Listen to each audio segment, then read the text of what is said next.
Taip, Rokutanas tai yra izotretinoinas veiklioji medžiaga, tai yra receptinis, griežtai receptinis vaistas.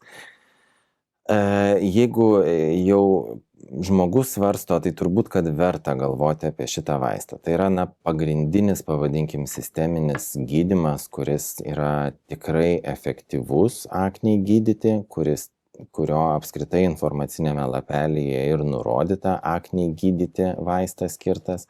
Tai yra labai jau senas vaistas, keletą dešimtmečių naudojamas praktikoje.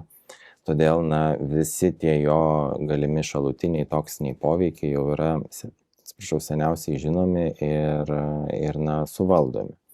Tiesiog, žinoma, su kiekvienu pacientu, kai mes kalbame apie tokio vaisto vartojimą, yra gan griežtas pokalbis apie tai, apie galimas rizikas. Pagrindinė rizika, ko pacientai ir bijo, tai yra moteris konkrečiai, tai yra teratogeniškumas, tai yra vaistas gali sukelti apsigimimus.